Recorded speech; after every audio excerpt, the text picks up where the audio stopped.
the Nightcap, it's your girl Carolina Sanchez, and tonight we have a very special guest. He describes himself as tall, dark, and handsome when he's got heels on, but he's loyal, and baby, his voice, ooh, ooh, ooh, is a singer-songwriter. Let's get to know him. Yeah, what's up for a nightcap? Chill, you know, kick back. So you gon' hit my light up, my light up. Tell me about what you need, must be close to 3. You never could make your mind up. Reminder, I was your fantasy, you never could see. Ooh, baby, I can't wait to talk to him. We've got Isaac Niaz in the building. What's up? Welcome, welcome. Thank you for having me. I'm so excited to have you. Thank you, I'm so excited to be here. Yeah, one of my coworkers is a huge fan of yours and said, gotta get Isaac on, and you are here. Super grateful to be here too. Yes. She's so sweet. So describe your music for people who are unfamiliar with Isaac Niaz. Yeah, I make really any kind of music, but pop and R&B is where I find myself to be in like my happiest place and like in my vein, kind of like in my groove when I'm making pop and R&B music. I grew up on R&B music in the house all the time. So. All right, who are the artists you grew up on? Etta James, Percy Sledge, Gladys Knight, Okay. all the greats, Ray Charles, Aretha Franklin. Like my grandmother was very into like gospel music too, so the house was always full of like singers and gospel music. So yeah, the great voices. Okay, yeah, you ain't lying. No. I was like, hold on, let me hear what you're gonna say. Jagged Edge, or Nah. no offense to Jagged Edge. No, we love baby, Jagged Edge. But I wanted to see the inspo. Okay, so are they still your inspiration in your music? Definitely. I think with my music, it's innate. You'll hear like Mariah Carey is a huge influence too as a singer-songwriter, but all of those greats, I think real singers, I feel like you don't see them that much anymore in like the mainstream or the public because we've kind of shifted. It's a lot more performance. Yeah, and which isn't a terrible thing. No, but it's yeah. great. You're not gonna find me dancing, but I do love like they're always an integral part of like. I always have that in mind. I'm like, how can I deliver this? And if you can listen to my song a cappella, and it sounds just as beautiful without any music, then I'm like, okay, I did what I wanted to do on that record. Oh, okay, you came to sing Yes, then. yes. And you actually have a very high pitch. Yeah, I have that whistle thing. You where got the whistle thing. Yeah. What do you call that? I guess people call it a whistle register. I mean, that's what I call it, a whistle register. Oh my, Yeah. how did you discover you could do that? I have a big range. This is probably a funny story, but like, are you allowed to curse on here? Yeah, baby, Okay. come on. Because I'm like, oh, when I was going through like, you know, like little boys, when they go through puberty, I was like, oh, my voice is changing. So I would listen to like Mariah Carey a lot or Brian McKnight and like keep, I guess, wanting to be able to achieve and like hit those notes. So I just like trained and kind of conditioned my voice to always like stay and preserve that part of my voice. So like, because I was afraid to lose it. But that's how I used to like walk around singing, like talking like a high voice and then I was like, what if I can sing in this? And then I could. I was just like, I started singing up there. Some days it's there, some days it's not. Just depends on how much rest I get. But yeah. All right, so take us back to when you decided, you know what, I'm going to pursue music. So I've been doing this a little while, in and out. It goes, I don't want to date myself, so I'm not going to say the year, but a little while back. I did a famous show where people go on and sing and audition. I'm not going to say the name, but I'm sure everybody can assume. It was on Fox for many years. Yeah, the OG show. And I got into like a label system. I did a stint with like a major record label. Signed a really bad contract. Got dropped. And then I was like, I'm just going to go back to school, finish my degree. And then fast forward to 2020, the pandemic hit, and then like all I had was time. And I thought to myself, if I look back on my life, what would I regret the most? And it's not chasing after this dream. So I met Danny, my engineer, who's in the audience. Shout out Danny. Shout out to Danny, and my other best friend Iris. And I just started, because I've always been able to write. I've always loved it. Like started with poems and stuff. And in 2020, I was like, no, I'm gonna do this. I'm gonna do this thing. And I started getting in the scene in Houston because I moved to Houston in 2019. And that's when I really, like, as an independent entity, jumped back into it and was like, I'm gonna do this. Like, put my whole heart into it and just go, because I don't want to look back at the end of my life and regret anything. Yeah. So 2020 will be like, I always say that was like my reset year, because I had been doing it for a long time, but that was when I was like, I'm gonna just do this on my own. I don't need a label. I don't need any of that. I'm gonna just go for it. And do you feel like a sense of freedom being independent? 100%. I did a little stint in Nashville with a record label in 2022, but I was achieving a lot more on my own. I was singing for the Rockets and for the Astros and like in stadiums and stuff, and I was doing that on my own manager, my own PR. I was making those networks and those connections. Then I was doing another stint, and it was like nothing was happening for me again. Even though I'm grateful to be in those rooms. I got to be in rooms with like Grammy Award winning producers, and I got these connections, so everything's a lesson, right? And and you get to learn. And so, but yeah, it's free. I was just saying out here when we were waiting to come back that like this feels so good. I don't have to be told what to wear, how to sound, what to look like, and it's just because that's what big labels are about. They kind of control everything, your music. They control your look, your time, your schedule, and all the things. Yeah, especially depending on the kind of contract you sign. So I was like, this feels good, like making connections, talking to people, getting in these rooms yourself, and like, and not somebody sitting there telling you what to do. Because even when I just did this stint not that long ago, they would send me out of the room when they had meetings. I'm like, it's my music, like, but I'm still grateful, very grateful nonetheless. But yeah, this feels good, being independent, and you don't really need a label. Social media has changed the landscape of music. It really has. Completely. I mean, TikTok too. I know, it's back. It's allegedly. Allegedly, we're gonna see.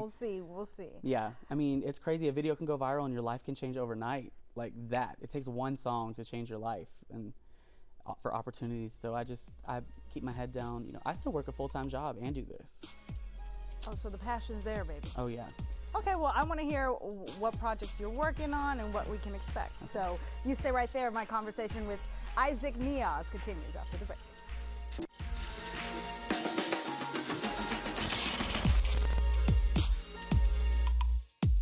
Welcome back to the Nightcap. I've been chatting with singer-songwriter Isaac Niaz. Hey. You've taken us through your musical journey, but let's get to know you. Okay, let's do it. Are you single? You taken? I am dating somebody right Ooh, now. Yes, exclusively? I am. Yes, I am. Very happy, super happy. Oh yeah, that smile is saying things. He's an angel. I'm always like, if this doesn't work out, it's on me, not him. Yeah? How'd y'all meet? He's an angel. We've known each other for a while, and then I had gotten out of the first time we met, out of a really bad relationship, and I just wasn't ready.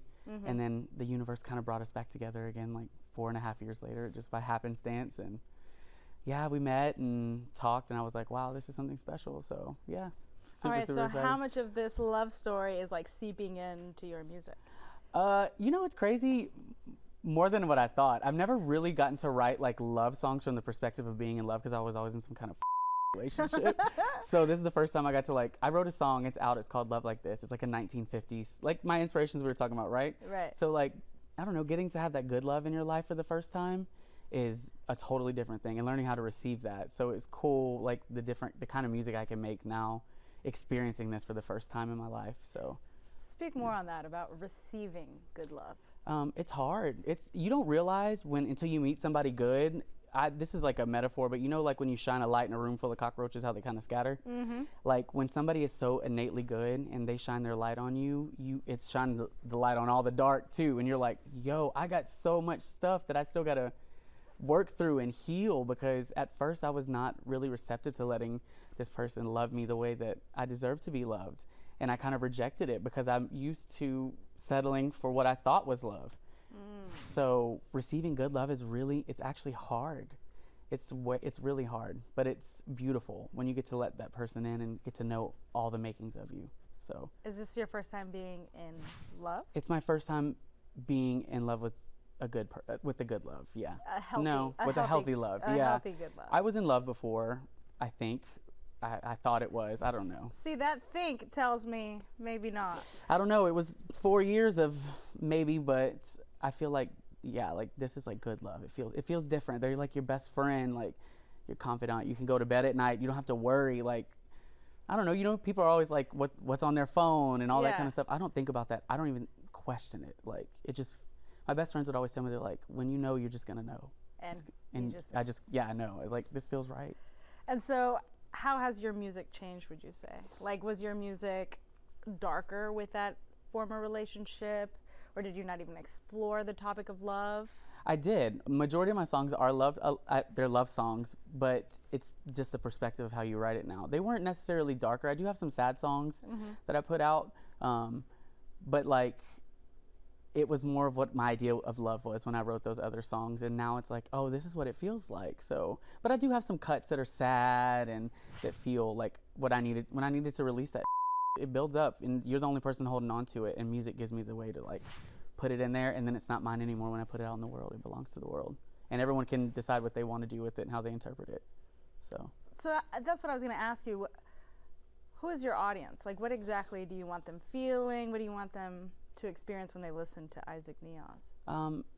First, I've always been obsessed with the idea of being like respected as a singer, right? And a songwriter. I think that's the biggest thing. I love songwriting just as much as I love singing because it's cathartic. It's your diary. You get to put whatever you want out there, like without any inhibitions, and like it's mine. I have ownership of that. So like, I also would like people to hear what I'm saying. A lot of times, sometimes when people hear my songs, they're like, "Oh, is that a girl? Is that a guy?" Like they're always listening to the voice and not necessarily what I'm saying. You know what? Like, we were listening to you in the office before we invited you on, and it was like, wait, hold on, is that a guy? Is that a girl? We don't even know. Yeah, that happens all the time, which is kind of cool. Like my first viral video on TikTok was me singing live. We were in Louisiana at a karaoke bar. My cousin kind of caught these people's reaction because when I opened my mouth, they were like, yo, like they thought it was, they're like, is that a girl? And then they turn around. So, but oftentimes that becomes like your voice is more impressive and then you don't get the expressive part. So I want people like as Isaac Niaz to like hear me sing, but also hear the message of my songs. So I think there's something in there for everybody, I think.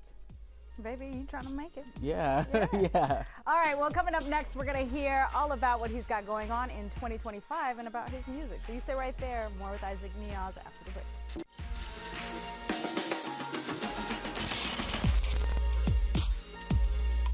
Welcome back to the Nightcap. We're getting to know pop and R&B artist Isaac Niaz. Baby, we've talked about you as a person, your musical journey, but now let's talk about the music and all the performances you got going on in 2025. Cool. So where can people listen to you first and foremost? All the streaming platforms, Apple Music, Spotify, Amazon, Tidal, everything on any platform. YouTube, whatever. If you got it at your fingertips, you can access. Yeah, you can find me. So what are you working on? I've always only released singles, so I have my first like actual like collective body of work. I'm gonna release it right now. It's an EP, but it feels like it's gonna turn into an album. Yeah, it's called Love Notes. Love Notes. Okay, yeah. We've been talking about this love thing. Yeah, and it's love notes from different like perspectives, right? Like your friendships, platonic, and like the love that I have, and in both spectrums of love. There's the happiness and the stuff, and there's that heaviness that comes with it too. So I think the only thing equivalent to love is resentment. Honestly, it's the only feeling that I feel like you can feel as strongly sometimes. Not hatred. I don't hate anybody. Okay, that's good. I hate to use that word. That's the only thing I hate, because I feel like it's me holding on to that, right? Yeah. And resentment I can learn to like kind of like put away. I don't want to hate nobody. I don't want to harbor that. But I mean, I'll be writing some lyrics sometimes. I'm like, damn, that was pretty hateful. Yeah, exactly.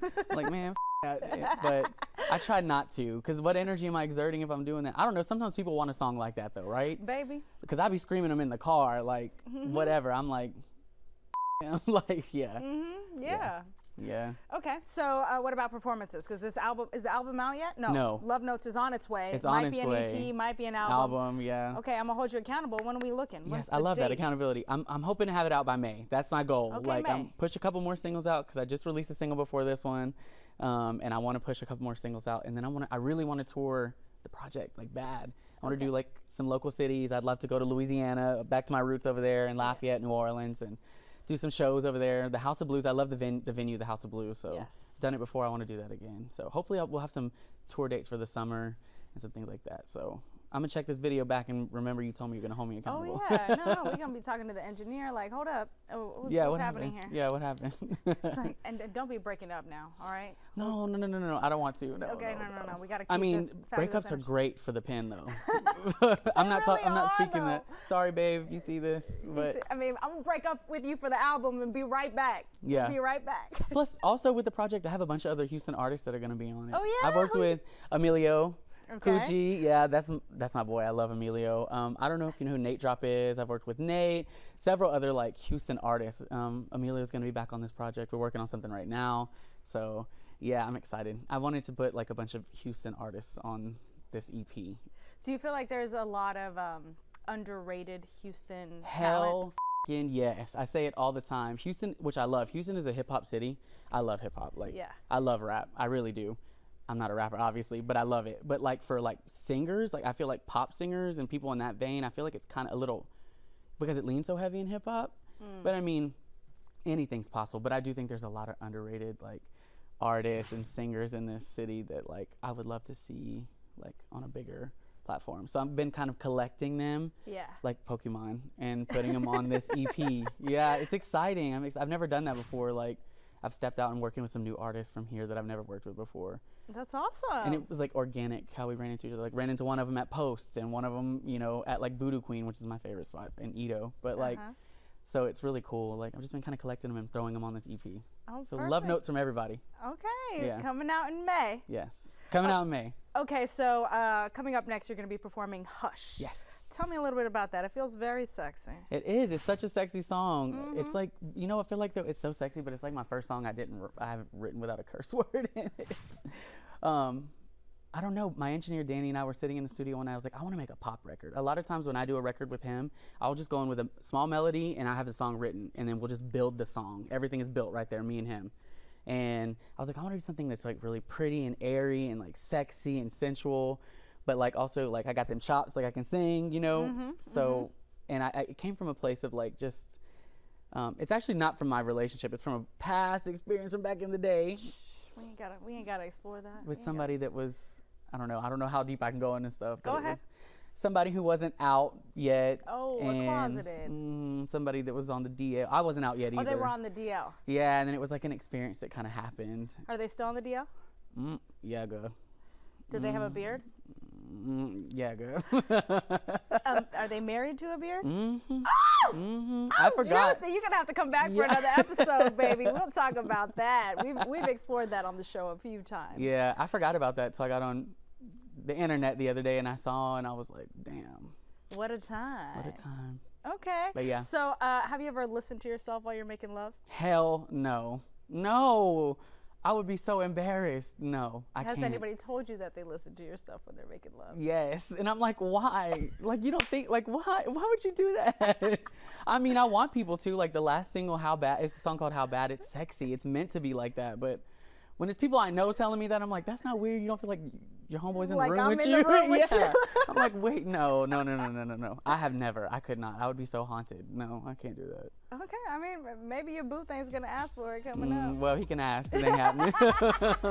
I can't do that. All right, Isaac Niaz, you're gonna be Yes. performing Hush. Yes. Coming up next. Super All right, excited. this has been so great. Thank you I'm for so having me. excited to hear you. Thank you. All right, you stay right there because we have the performance coming up next.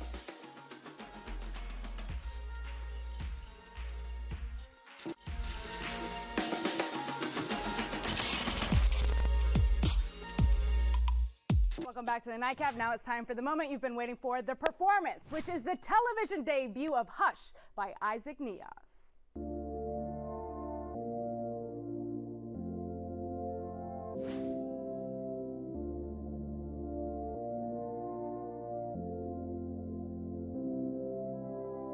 Just the two of us in this room. Got something I'm just dying to do. And if you don't say anything, I'd still hear you, baby. Come with me. Let's go. Let's go. I know all the way what to say. Baby, it's you and me. Tattoo my name on your front teeth. Rev up your engine, baby, blow my mind. I'll even help you reach the finish line. Hush, hush, just hush.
We've got every episode of The Nightcap, and we can go for hours. Download the Fox Local app on any of the following smart TV platforms and get in on the fun.